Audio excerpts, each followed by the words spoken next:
Welcome back. You're still watching Power Breakfast on Citizen TV. This is the news review. We want to look at the other headlines, and on the front page of the Standard, this is how it reads: Maize puzzle.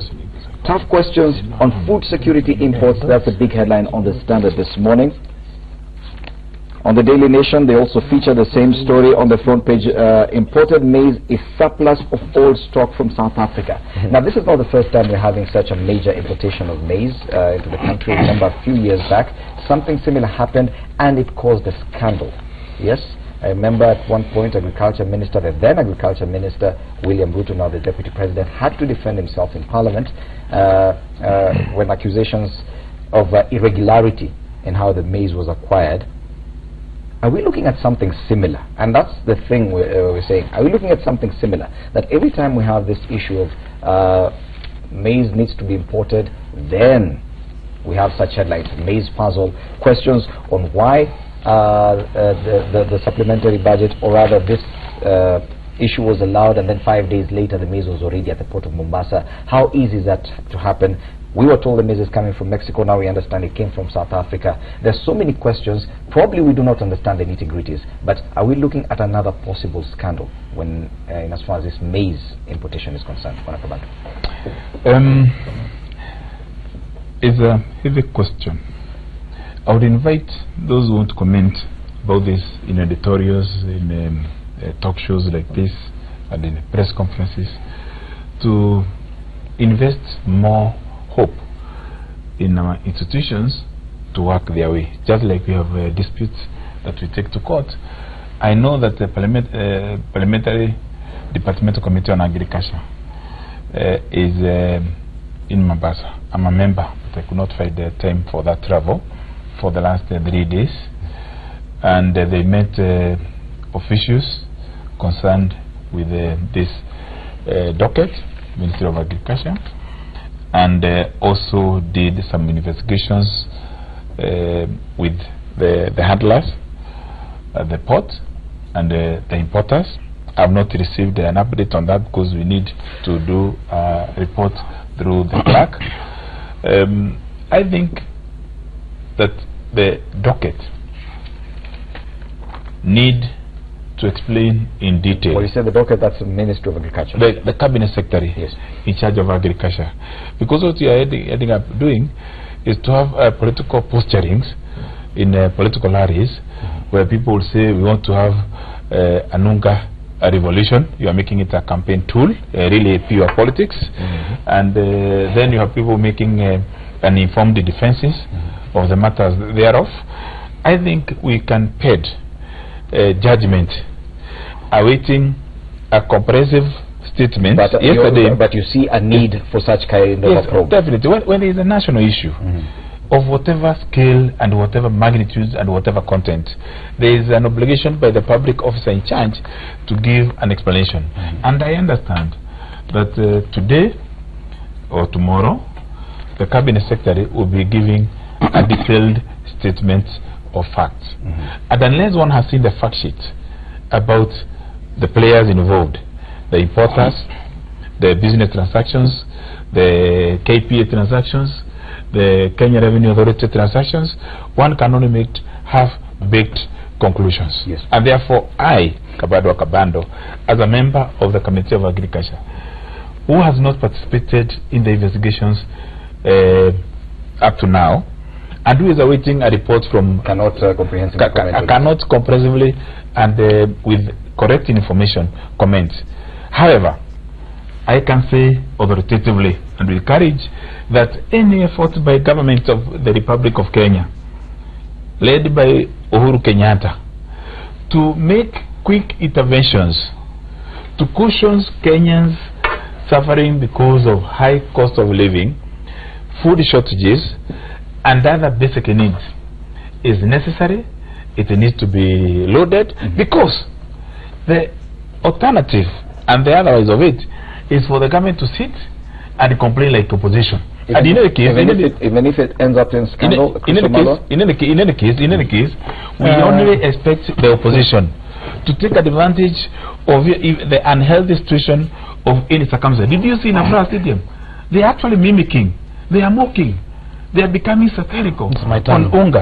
And therefore, they can do the politics with this, but the government has a responsibility and it is doing what is required. Okay.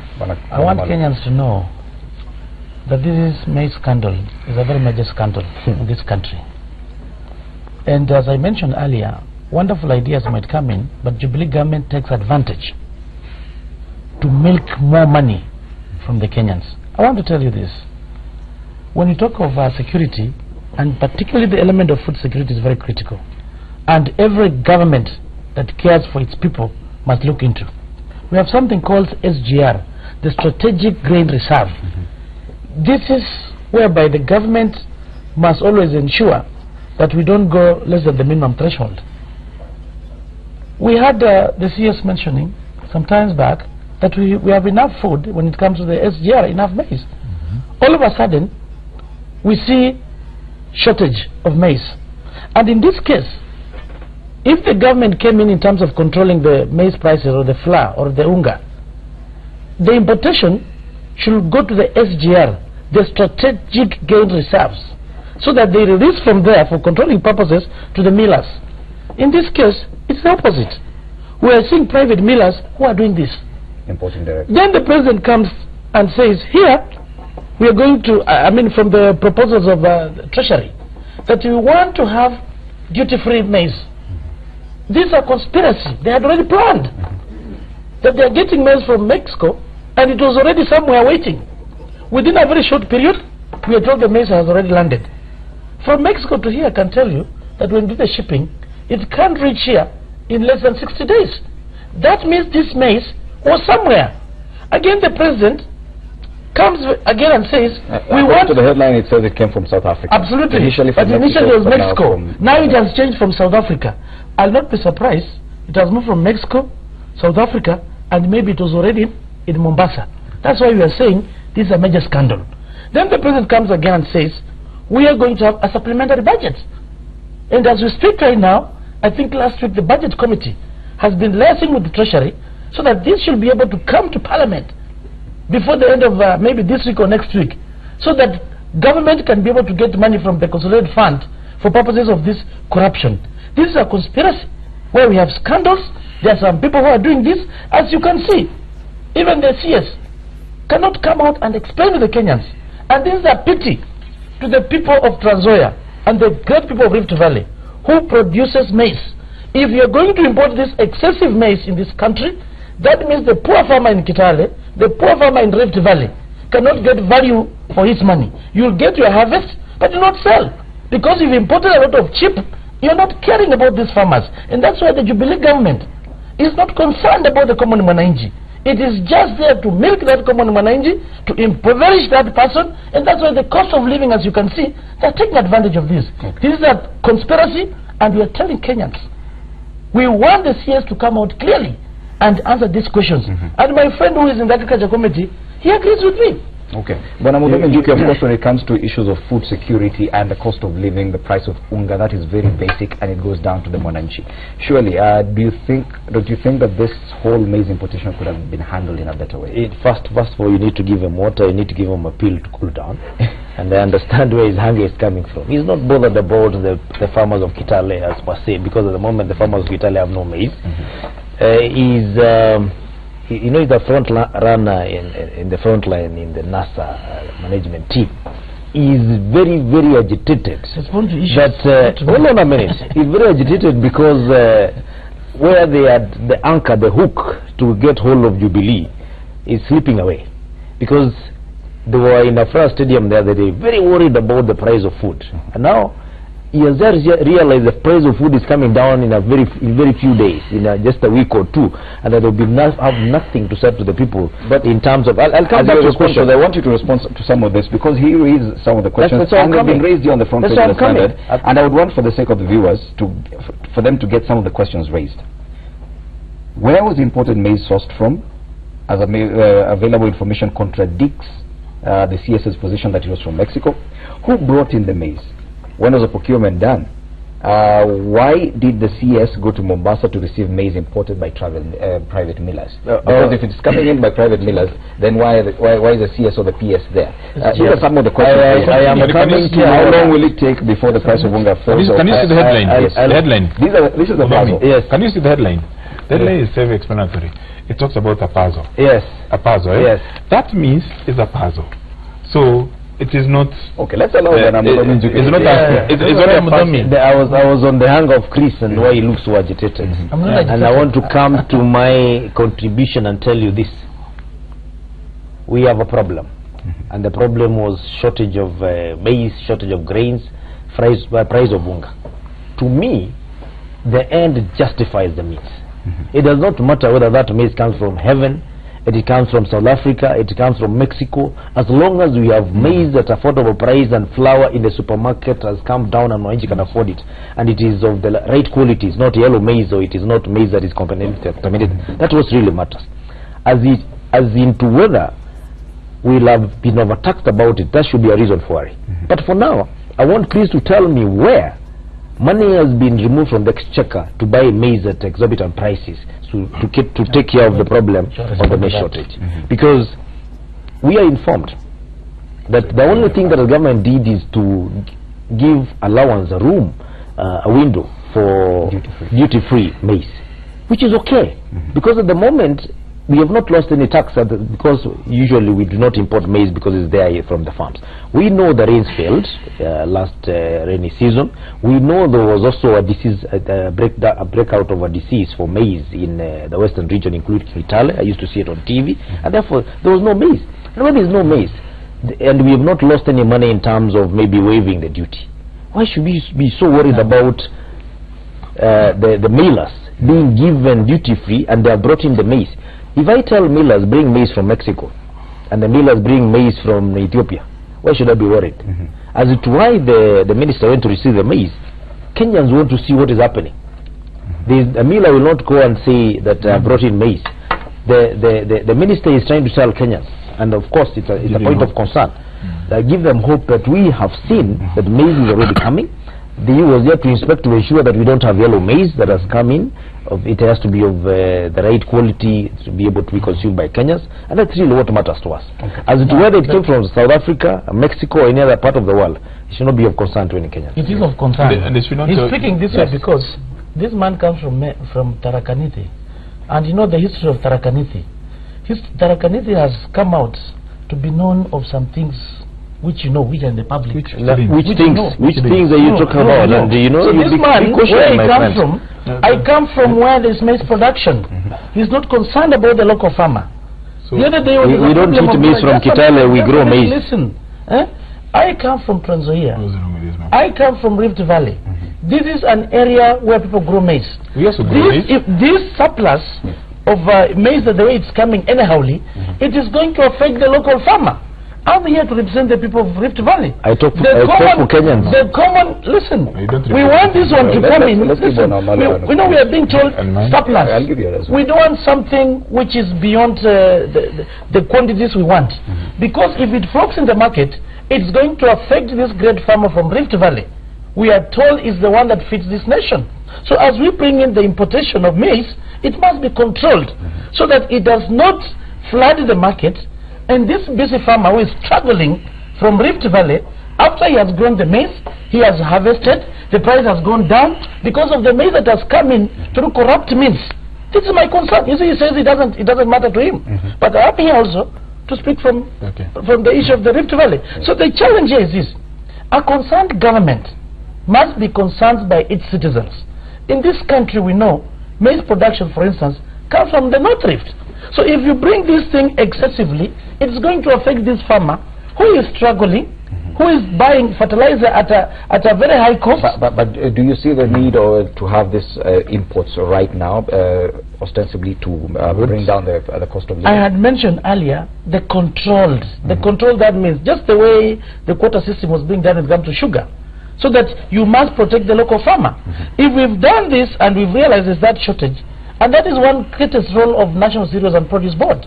National Cereals and Produce Board, it's supposed to contain the price of this food so that it buys, where there's a shortage, it releases. And this comes in the strategic grain reserve.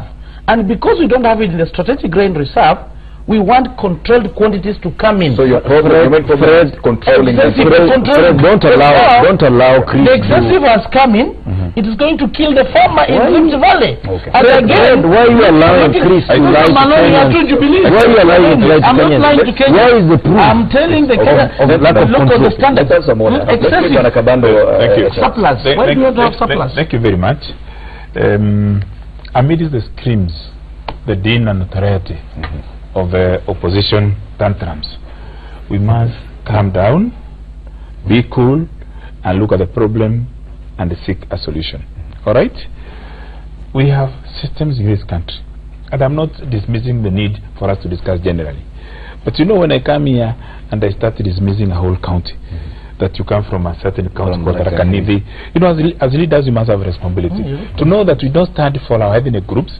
Neither do we stand for our political affiliations. We stand as members of a national parliament for the nation of the Republic of Kenya, and we swear to uphold the Constitution of the Republic of Kenya with its diversity. You are talking about maize, and the maize comes from a specific region. Can I finish? Yes. That is Rift Valley. You see the heckling in code. Let me move. For the sake of time. Yes, and that time must be allocated fairly. So I'm saying that we need to interrogate. I will talk about this being a puzzle, because for now we are interrogating the question of maize imports, and that is a puzzle. I will not come here to make a strong defense of one way or the other, and I would easily accept that we need an explanation from the cabinet secretary. All right? Yes. As a member of the national parliament, which oversights the executive, that we need to interrogate the processes, and that's an obligation. It's a national obligation. So you don't necessarily agree with Mudomi? No, I'm agreeing with Mudomi Joki, but allow me to finish on my own. That indeed, Fred, this country has leadership, and the leadership of this country, fortunately, is at the Jubilee now and likely to continue. And this leadership has a responsibility and obligation to defend the citizens of the Republic of Kenya. We can dismiss the standard gauge railway, even when it's good to benefit the people of Kisumu, and they're going all the way to Malamba. But the fact is, it's a national investment. This is a national problem. Food security is very well covered in Chapter 4 of the Constitution as one of the basic needs, which is a basic right for every citizen, just like security and shelter and education. These are basic needs, and therefore nobody should dismiss the fact that the President of the Republic of Kenya and his Jubilee government are making the necessary quick interventions to cushion Kenyans against food insecurity and skyrocketing cost of living. And that means that it doesn't matter whether you speak from Afraha, from Kisumu Stadium, from Kibera. The fact is, the government is trying to quickly resolve this problem, and we also understand and appreciate that we have cartels in business. That the private sector has cartels, just like government, just like politicians have cartels. And these cartels are the ones that sabotage the good efforts and take advantage. And they could do the same in this way. They could do the same, and this does not mean that we dismiss the government effort to intervene. The government of Jubilee is intervening to ensure that we bring a solution, but that solution is not to the benefit of NASA. NASA are throwing tantrums. They are very unhappy. We are not against the intervention. I want to make it very clear. We are not against the intervention, but the issue we have, the due process to be followed, and you must take care of the local farmer. And already the way we are seeing, there's a conspiracy. We can see you are being told it's Mexico, now it's South Africa, and I have no doubt this was already in Nairobi. I think you're before you close, I want to invite you, Mr. Chris Wamalwa, to appear before the Committee of Parliament, the Agriculture Committee, and submit the evidences as you have, because it's going to help us make a report before the same house. You sit in the Agriculture Committee. Very briefly, I know this is a very patriotic station as per se. Even as we sit here, I think it would be inappropriate and unfair if we are allowed to move out of this set before Chris Wamalo apologizes to Tharaka Nithi County Absolutely. because of the comments he made. Yeah. Let him attack me as a person. I'll justify. But not Tharaka Nithi County. I'll justify. Because he never really came out and said. Yeah, let me justify why I said Tharaka Nithi. Tharaka Nithi has been known. It's been quoted in the public of many other things. Particularly when it came to, for example, voting. Yeah, that is related to the maize. The issue of maize. No. I come from maize. Yes, he must apologize. I'm not apologizing. Gentlemen, what I can do... No, gentlemen, NASA campaign. It is a maize scandal. Since he has refused to withdraw that statement or apologize, and it's not related to Absolutely. this. What I can do is disassociate this discussion from that particular and the decision. I'll deal with him when we leave the yes. Okay, yes, we'll deal with him. I'll handle you. We'll deal with him politically. Yes. Let's take a break. Let's take a break. When we come back, we discuss some politics, especially what is happening in Jubilee. Some forces within Jubilee have been accused of being behind the loss of some of these members of the National Assembly at the Jubilee Party primaries. Who exactly are this? We'll be looking at that in a short while.